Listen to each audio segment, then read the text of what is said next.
নমস্কার, কেমন আছেন সবাই? আশা করি আপনারা সবাই ভালো আছেন। অনেক দিন পর আবার ভিডিও নিয়ে আসলাম। তো চলুন আজকে আমি কি আমার প্ল্যান আছে। প্রথমে আমি মশারিটাকে গুছিয়ে নিচ্ছি। সকাল তো প্রায় 8টা সাড়ে 8টা বাজে। প্রিয়াংশু তো স্কুলে চলে গেছে। ওর টিফিন সব গুছিয়ে ও চলে গেছে। আর এদিকে বাইরেটা আমি ঝাড় দিচ্ছি, বাসি ঘর অ্যাকচুয়ালি। তারপরে আমি চলে আসলাম রান্নাঘরে এখানে ভাত বসিয়ে দিয়েছি আর এদিকে দুধ বসিয়ে দিয়েছি, কারণ দুধ চা খাবো। আর আমি মন্দিরে গিয়েছিলাম, তার আগে মন্দিরে পুজো টুজো কমপ্লিট করে প্রিয়াংশু হচ্ছে বাবার মাথায় জল ঢেলে তারপরে আবার বাড়ি চলে গেছিলাম। আমি মন্দিরটা আপনাদের সাথে একটু শেয়ার করছি। এই যে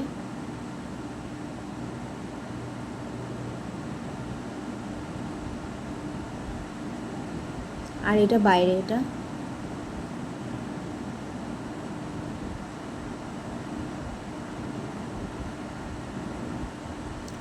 ফাইনালি আজকে তো অনেক দিন, প্রায় 4-5 দিন আমার বেডশিটটা চেঞ্জ করা হয়নি। তার মধ্যে প্রিয়াশা টয়লেটও করে দিয়েছে, তাই জন্য ভাবলাম যে চাদরটা পাল্টাবো। আর এই বেডশিটটা কেমন হয়েছে আমাকে কমেন্ট করে জানাবেন। এই বেডশিটটা নতুন। তারপরে হচ্ছে আজকে আমার প্রিয়াশার মুখে প্রসাদ, তাই জন্য ওকে একটু কাঁচা হলুদ মাখানো হয়েছে স্নানের আগে। তারপরে ওর স্নানটা মা করিয়ে দেবে। তারপরে ঘরের পুজোটা আমি কমপ্লিট করলাম। ঘরে পুজো কমপ্লিট, তারপরে রওনা দিলাম গোপাল মন্দিরের উদ্দেশ্যে, পেচোপাচিতলা। এটা হচ্ছে কেষ্টপুরে। ওর বাবার কোলে কি সুন্দর তাকিয়ে রয়েছে গোপালের দিকে, তো দেখুন।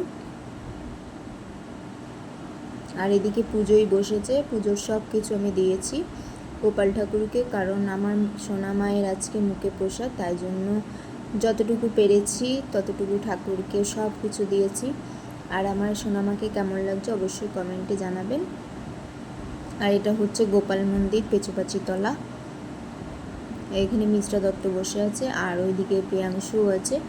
আর সবার নাম আর গোত্র জিজ্ঞাসা করছে, কারণ পরপর মুখে প্রসাদ দেওয়া হবে। আর এদিকে এই যে সোনামাকে কোলে নিয়েছে ঠাকুরমশাই, এবার প্রসাদ খাওয়া হবে।